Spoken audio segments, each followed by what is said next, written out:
其實你炒咗幾多年嘅通菜，可能係錯嘅喎。呢度咧有兩種通菜，你真係知點揀？點解你屋企炒通菜容易變黑？到底使唔使放水咧？一條片帶你重新認識炒通菜。好唔好？呢度兩種通菜啊，呢種水紅好多時候呢種通菜脆薄，我哋教大家用蝦醬嚟追下。呢種可控，今日咧我哋用呢種可控嚟炒。呢種水分少嘅，點樣炒咗嚟唔會黑咧？點操作？後面話你知。而家我哋炒通菜，或者講清楚原理，我哋分兩份炒，一份係平時大家喺家庭炒嘅，一份係樂哥教大家正確方法炒。陣間你知道佢哋之間區別有幾大。而家我哋先炒個一般家庭買嘅豬油炒菜，零舍香嘅。生炒菜心就係豬油炒啦，咁啊煮佢啊。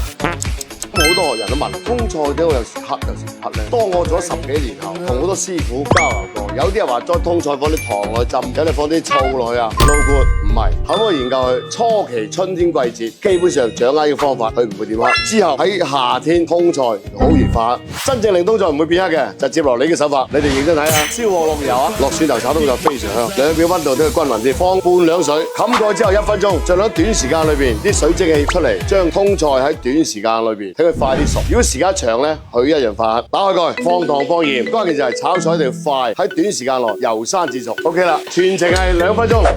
呢個普通家庭版炒成咁樣，我個方法炒成咁樣嘅，好明顯，因為熟度同顏色完全唔一樣。可能試下家庭版炒出嚟㗎，濕骨骨，聞唔到香嘅菜味，都識唔好睇咯，黑蚊嘅。有啲熟，有啲唔熟就變咗咁嘅樣。試下教大家炒呢個，基本上係脆綠㗎，因為呢個咧係短時間炒熟，所以餸菜咧脆嫩，保持菜味，冇得商量。呢個優秀，有冇睇過樂哥上次教嘅菜心教程咧？喺短時間內整佢啲水蒸氣，打落菜嚟快熟咪青綠咯。記得用鑊蓋炒菜。你哋今次又學到個知識點啦，快交作業啊！評論區同樂哥講，你炒通菜會唔會黑？只要掌握原理，你都可以做到樂哥嘅水準啦。仲想睇樂哥做咩青菜啊？評論區留言啦！